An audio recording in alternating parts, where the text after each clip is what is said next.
Ladies and gentlemen, it's a pleasure and an honor for me to be amongst you and express my views. The topic that I've been given today is regarding common misconceptions that prevail amongst Muslims regarding Islam. But before I start off with these misconceptions, I think I'd like to say a few words about our academic attitude and the way we should go about understanding and as well as conducting ourselves regarding Islamic directives. So I think the very first thing that I'd like to say here is that as human beings, as individuals, our responsibility is to seek the truth. Wherever the truth is, wherever we find the truth to be, it's our responsibility to be sincere seekers of the truth. And in this regard, the most important thing is that we must encourage inquiry, we must encourage critical thinking, and at the same time, if questions come up vis-a-vis our younger generation, if they have questions, if they have even objections, I would say, or reservations. So as parents, as community leaders, all of us should encourage our children to ask questions and in fact to indulge in debate and dialogue. Because you see, unless you have discussion, debate and dialogue, we just cannot move forward as far as understanding religion is concerned. So the children who are brought up here, they are very used to this inquiry, this critical thinking, the way they are, the way they are brought up, their own teaching, their own education relies heavily. It relies heavily on critical thinking. So as parents, we have to be equipped to answer their questions. Maybe if you're not able to answer them, we can please refer them to someone. But we should not get alarmed if they start to ask questions, first thing. And not only should we not get alarmed, I would say we should encourage them so that once they get to know a thing, so you see what happens is when you know the wisdom of a certain thing, it becomes easier for you to understand that thing. And as parents, instead of asking and ordering them around to do this and not to do that, it's much better to let them know the reason of following certain things and not following certain things. Because I have experienced this, and I'm sure all of you would agree, that if you are able to understand God's directives, the way He has told us to follow them, and the wisdom behind them, it becomes so easy for us to follow them because it seems as if that directive is the call of our own heart. It's so close to our own nature. So discussion, dialogue and debate, this is something that we should always encourage. The second important thing is that we should also tolerate difference of opinion as much as possible. We should always remember that a person's judgment rests with God. And we must not end up judging people because that's God's domain.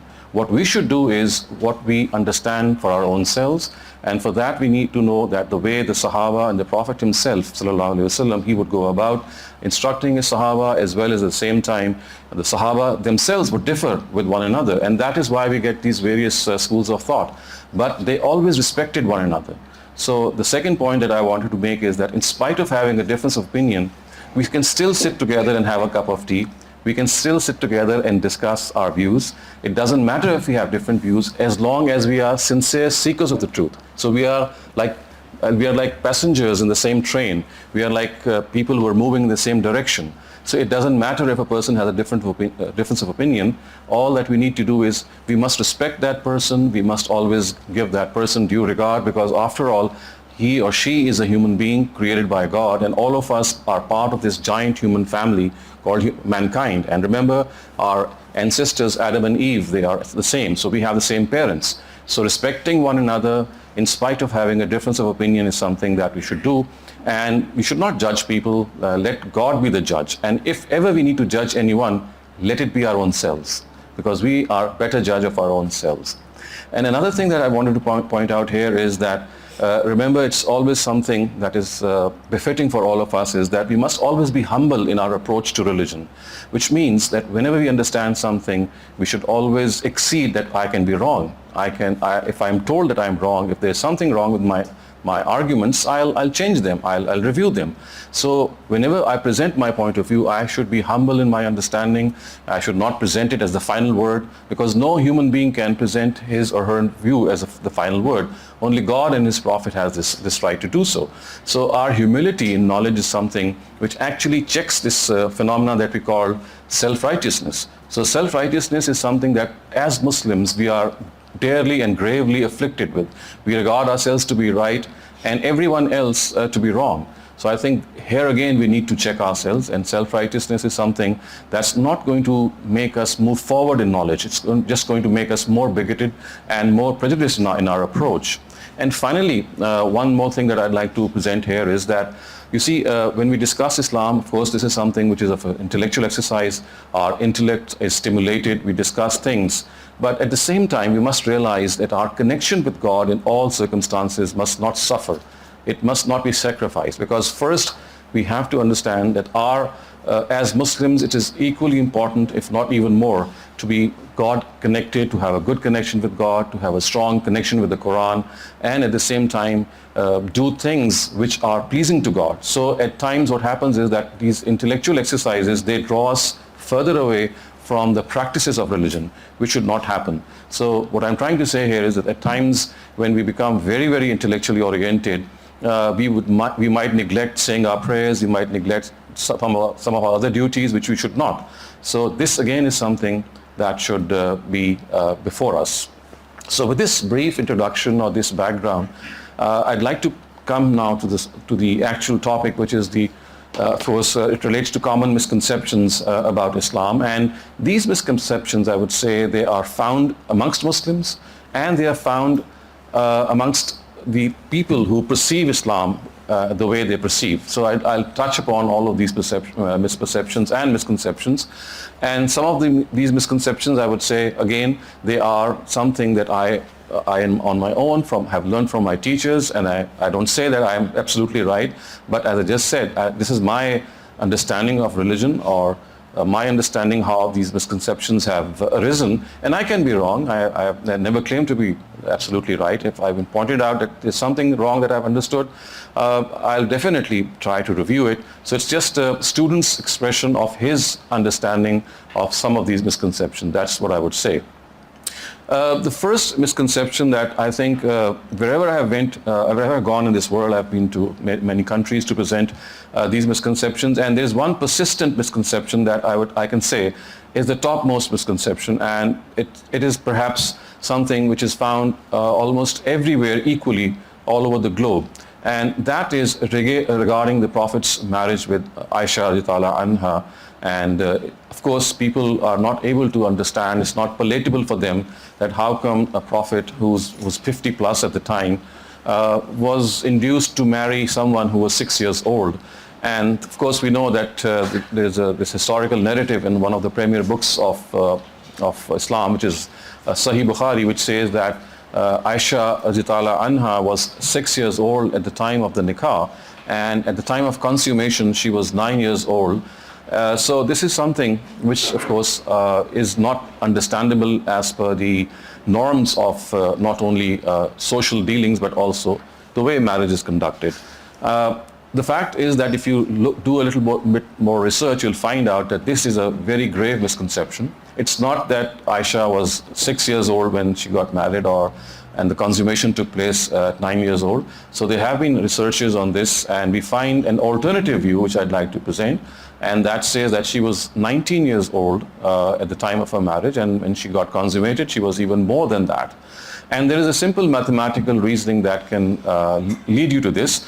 The only thing is that we have to understand that at times narrations in a book like Bukhari or Muslim or these hadith books, canonical collections, I mean, they record their own narratives the way these narratives have reached them, but it's not always true that what they record is always 100% correct. So we have people like Nasiruddin Albani, people like other scholars who have criticized and critically evaluated many narratives of Sahih Bukhari and have pointed out certain flaws. So this is one of those narratives. And let me also say that the research that I'm going to present as the alternative, which says that Aisha radiallahu anha was an adult at the time of her marriage, is one that was first presented by none other than by a traditional Deobandi scholar. His name is Hakim Niaz Ahmad, and he lived I think he passed away about 50 years ago, and his book actually called Tehqiq Umar Aisha is a book that he published. And so I'm just going to summarize the alternative view that he has presented, and I do think that it also stands the test of historical criticism. So it goes like this. So Aisha radiallahu anha, we all know that she had an elder sister, and her name was Asma.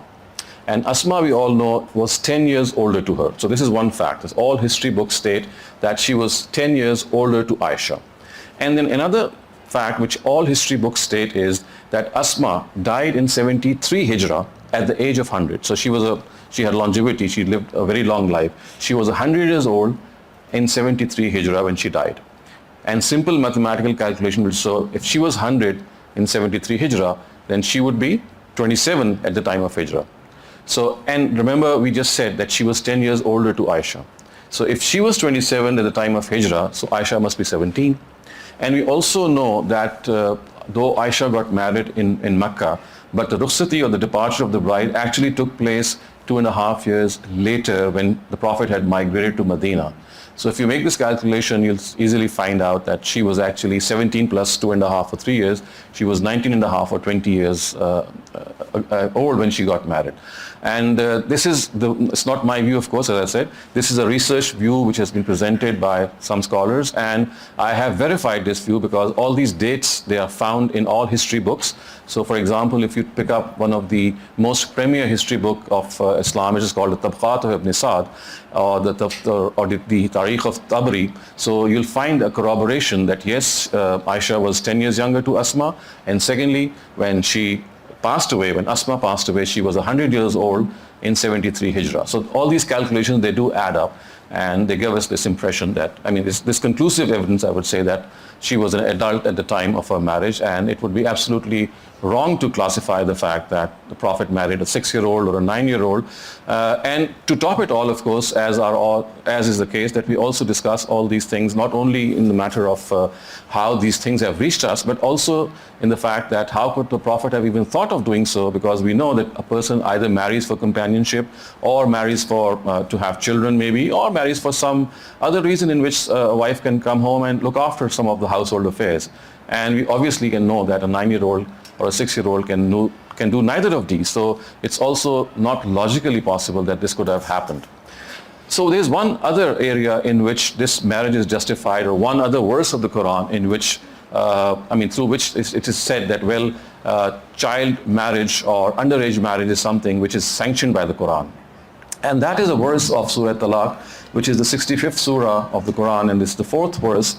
And it seemingly says that the iddat period of girls who have not yet menstruated, which apparently means that they are young, is 3 months. So people have derived from this verse that if the iddat period for non-menstrual girls is 3 months, then of course the marriage must have taken place when she was very young, because that is how we can justify that she is not menstruated. Now, again, here the question is the Arabic words which are used are wallahi lam yahizn.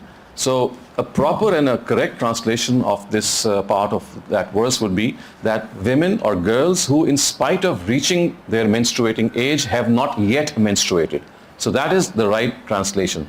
So had the words been mahizna, or the translation could have been that who have not menstruated. So this is not a proper translation. This is slightly technical, but the reason that I'm pointing this out is that people do use this verse to justify underage marriages or child marriages, because they say that this verse apparently says that you can marry someone who is not yet menstruated. So the translation is not that you can marry someone who is menstruated, but it is that in spite of reaching the age of menstruation, which is a mature age, and still it happens due to some medical condition that a woman or a girl does not menstruate, then it is said that if she gets married and then gets divorced, then if you have any doubt, then the period of iddat is 3 months. So I think I will just sum up this first misconception by explaining the fact that as far as we are concerned, our mother, of course, Aisha radhiyallahu anha is our mother. She's the mother of the faithful. This is absolutely evidently clear that she was a mature girl or mature woman, I would say, at the time of her marriage. And this is something that we can clearly understand at the same time. And if you wish to have that alternative evidence before you in more detailed form, as I said, you can look up that book and also verify the dates which I've just presented. The second thing that I'd like to present here, which is also a misconception, I would say, and this is a misconception that especially relates to people who live in Western countries, maybe people living in Australia, in the US, in the UK, and that is that in order to justify certain Islamic practices, it is all right to violate the law of the land as long as you are not violating the Sharia. So to give you a very typical example, imams here or in the US, I've seen there, in the UK, in other countries, they would typically have one or two or three or four wives, and they would not declare the second or the third wife, because of course it's a monogamous country. The law is that you cannot marry more than one wife. So typically they would marry one under the law of the land, and they would marry the second and the third wife. They would just do an Islamic nikah, and they would think that, well, it's all right to fool the law, because you're doing something which is at least according to what your own religion says. So here again, I would submit my humble understanding is that either you don't migrate to a country, or when you go to a country, then you have taken a solemn oath to abide by the laws of that country, to abide by the law both in letter and in spirit.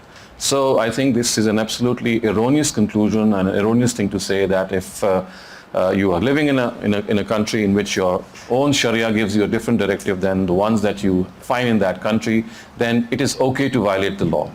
I would say that promises that are being kept, which are of course something which our Prophet has said emphatically, and at the same time the Quran has said, "Awfu bil aqud," which means that you have to abide by a promise. So when you're living in a Western country, you have given your oaths as a law-abiding citizen, that you'll not befool the law, you'll not bypass the law. So I would say that this is something that we have to respect.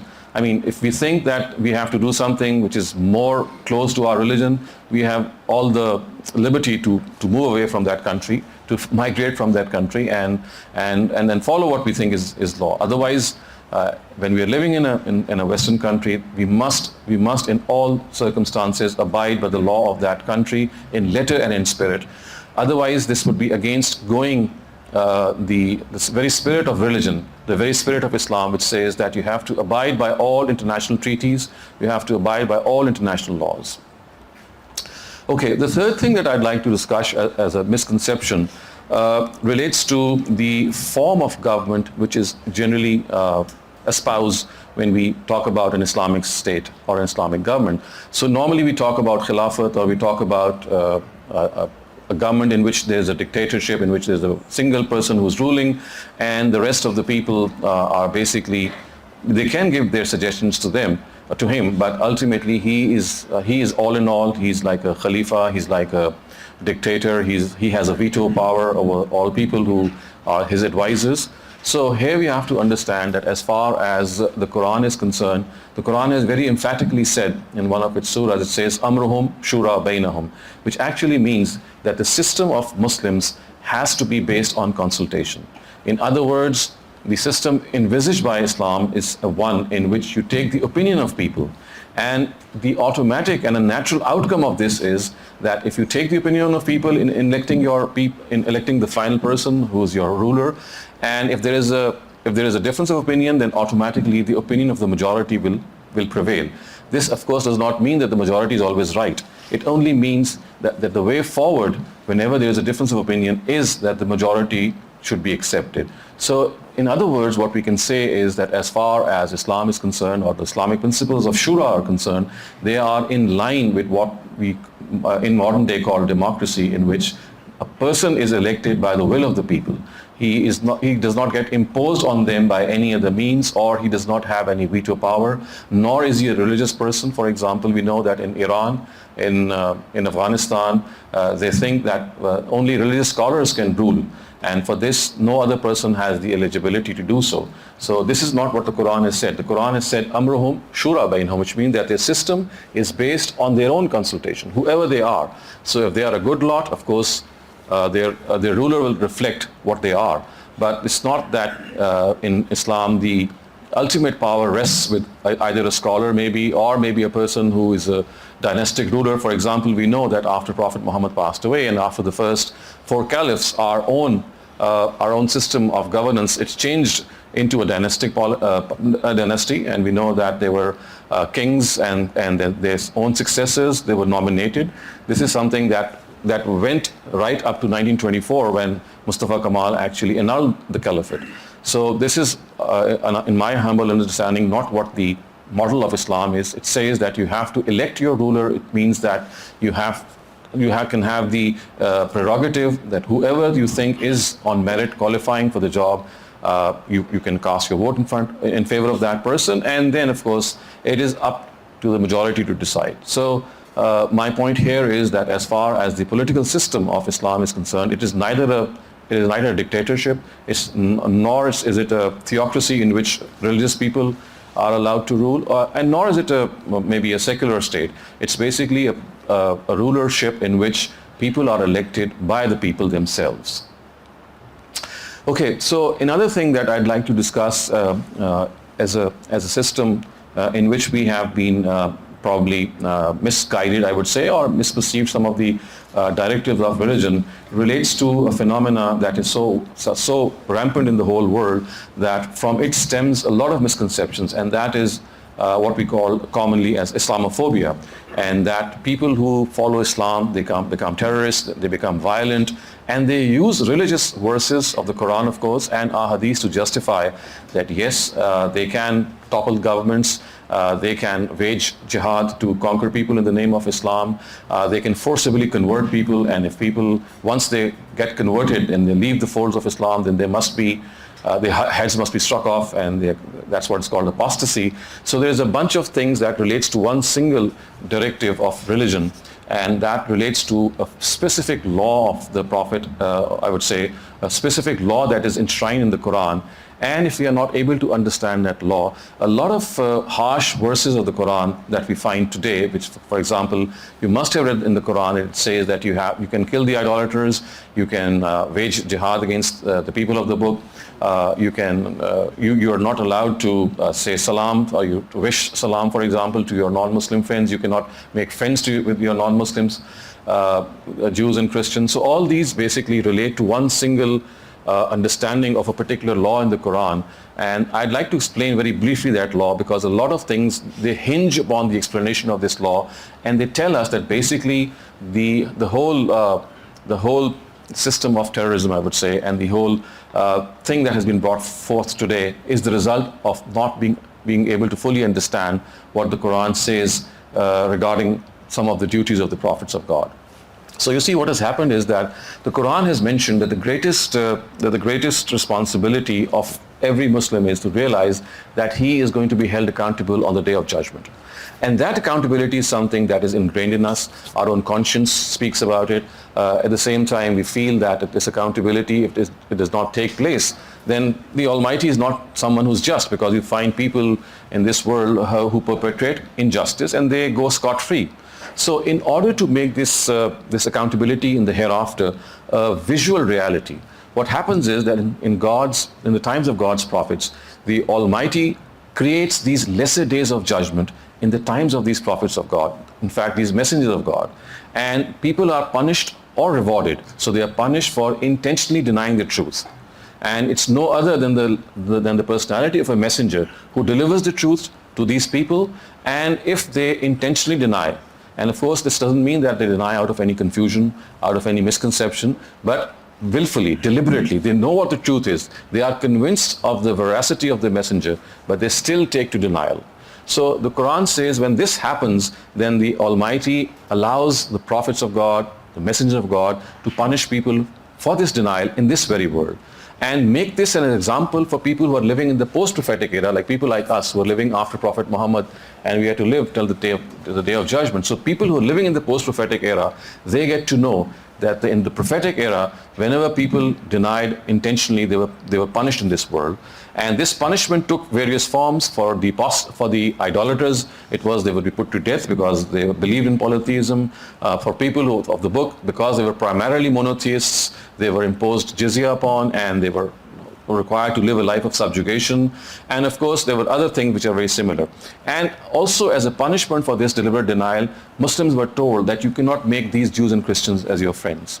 So we have to understand that this whole law relates to God's messengers, because these God's messengers who deliver the truth to the ultimate extent, and it is God who tells them that now such and such people have ended up intentionally denying you. So now you're able and you're free to choose as far as you can go to punish these people. So all these things that you now hear as apostasy maybe, as for example the fact that you can be harsh to your non-Muslim friends, all these things, they relate to the times of the Prophet himself, and they were given this directive in order to punish people for that. But today in the post-prophetic era, this is something which is not applicable, simply because there is no prophet of God, no messenger of God in this era, and also the fact that at the same time we just cannot point out people amongst our adversaries whether they are intentionally denying or not. I mean, we just cannot, because this is something which relates to the heart. So today, as far as we are concerned, all these harsh verses, we must understand they related to God's era of God's messengers, and they are still there so that we can always realize that today also the accountability of people is going to take place. The only thing is that the accountability of people who live in the post-prophetic era is going to take place on the day of judgment. So for people who lived in the eras of the Prophet, their accountability took place in their own times.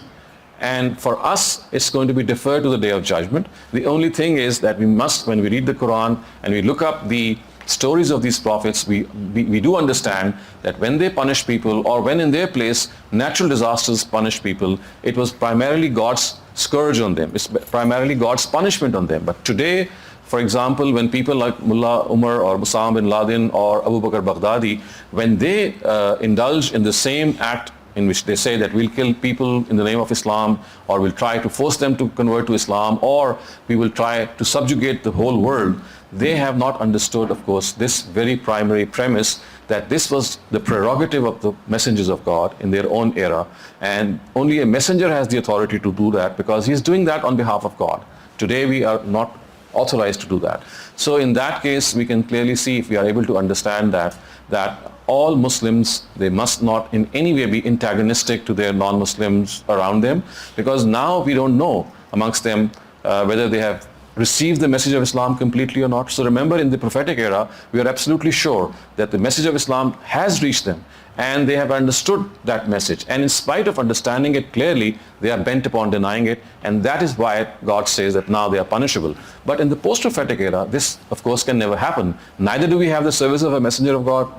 That institution is terminated, nor can we know whether anyone amongst our adversaries is intentionally denying or not. So therefore today we have to tell them what religion is. We have to try to clear their misconceptions, at the same time try to bring them together, try to be soft and kind and gentle and polite with them, and at the same time realize that they are at this instant one of the best adversaries that you can look forward to, because they are people who are in search of the truth. They would like to find out what the truth is.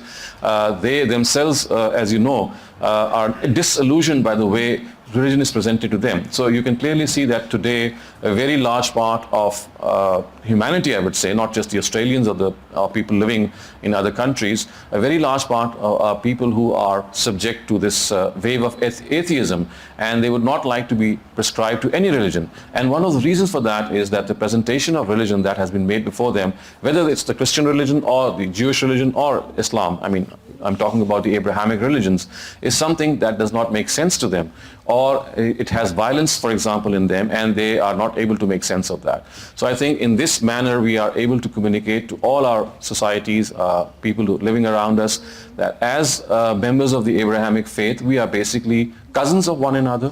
We have to understand that we have to come closer to one another and always agree to disagree. It's not always that we might unite, but we have to have that respect for one another, that in spite of differing with one another, we can still be close to one another, we can still be friends with one another, and at the same time, whenever the chance arises, we can talk about our similarities, we can talk about our differences. And I would also go ahead and say one more thing, and that is that just as we get this chance to read the Quran, we do say at a number of places in the Quran that the Quran tells us that we profess faith in the previous books. So the Quran has said at a number of places that as Muslims, we have to believe in all the previous books and all the previous messengers. Now, one thing that is very important here is to realize that believing in previous books is not sufficient without understanding or reading them. I think that when we have to believe in the previous books, it becomes automatically, something which is highly recommended that we also go through these previous books. In other words, the Torah and the Bible is something that is worth reading for us Muslims as well in the light of the Quran. So you'll find that a lot of the message of these previous books is in line with the Quran. I have been teaching the Bible for the last 30 years, and I can say out of my own experience that 80% of the message is very similar to that of the Quran. And living in a society which is a Western society, if you're able to talk to your friends who are Christians maybe or Jews, and you can talk to them by telling them that your books are very close to our books. The only thing is, because your books are not available in its original language in which it was revealed, so we do have some things which can be regarded as the final authority. But other than that, this is like a very I would say a very foundational principle in which you can bring these faiths together. You can have an interfaith dialogue, an interfaith discussion in which scriptures are read. I mean, I have seen this happen in Canada, in the US, in the UK, in which Abrahamic faiths, they sit together and they read scriptures of one another, and they talk about so many things that are in common. Yes, there are differences, and there are grave differences, but those can be always discussed and talked about. So it's like educating ourselves about other scriptures. It's like bringing us together and realizing the fact that as human beings, we are the progeny of the same parent, Adam and Eve. When we realize that we are part of humankind, we are part of this giant family called humankind. So basically, we are human beings first, and then we are Jews or Christians or Hindus or Sikhs. So our first bond and first connection with the rest of the world is humanity. And if we are able to understand that these are universal human values that bring us together, like kindness, compassion, selflessness, devotion, all these things, they are found in every single human being. So our attachment to one another should start off with this humanitarian basis, on the basis of this commonality of universal values. And as far as our religious beliefs are concerned, they can always be different, and we can talk about them. And as I just said in the start, that remember, we can have different beliefs, we can have different approaches to religion, but remember, it's always recommended that in spite of having different beliefs and different approaches, we still have the same objective, which is to seek the truth. And if that objective is common, then if we have those differences, we must tolerate those differences, we must respect one another, we must give due regard to a difference of opinion, and any difference of opinion should not make us isolate ourselves from other people. We can still have a cup of tea and discuss a lot of matters with them. So these were a couple of things that I wanted to bring before you, that as far as these misconceptions are concerned, they can be, I can count even more. There are some other misconceptions as well. But as I said, it's important that whenever we face a misconception, we should study religion from its original sources, try to find out what the truth is. It's just a question of searching for the reality, for the truth, and it may come across us as our own opinion, but that is how things should go. We can find people saying different opinions, but the opinion which convinces you the most is the one that you should follow. This is how we do. So just as the Almighty has created this world, I call it the work of God. Similarly, the Quran is the word of God. So just as for the work of God, we have scientists who evaluate this whole universe, and every time a scientist comes, he gives a theory, and the next one maybe gives a more accurate theory, and we are moving towards a more accurate understanding of the universe. In a very similar way, the Quran is the word of God. So the Quran is also to be understood by scholars. So just as a scholar can falter and the next one can correct him, we should always make this leverage, we must give this leverage to other people, that this is a human endeavor, this is a human effort, and it can fall short, but the thing is that we should try to sit together, we should talk about our differences, and the thing that we should follow is the one that convinces us vis-a-vis the reasoning of a particular thought is concerned. For example, if I have 2 or 3 views, say about jihad or divorce or any matter of Islam, what I would normally or typically should do is that I would study each of these views, and the view that convinces me the most is the one that I should subscribe to. For this, I don't need to be a scholar. Just as I don't need to be a doctor when I go to a doctor and I go take my son to a doctor and he's sick in some area. So without being a doctor, I can judge between a couple of doctors and find out which doctor has a more logical or rational approach for my son. In a very similar way, when you find scholars differing on the same matter, and you study their reasoning, it will come across you, and you'll be able to understand or make sense of the reasoning that convinces you the most, and that is the reasoning that you should follow. And I think if we follow this approach, in spite of having a difference of opinion, we can still manage to be very courteous to one another, very polite to one another. And as I said, all of us regard each other to be seekers of the truth, traveling the same road that takes us to God, and live in harmony. So thank you very much. These are some of the things that I wanted to say.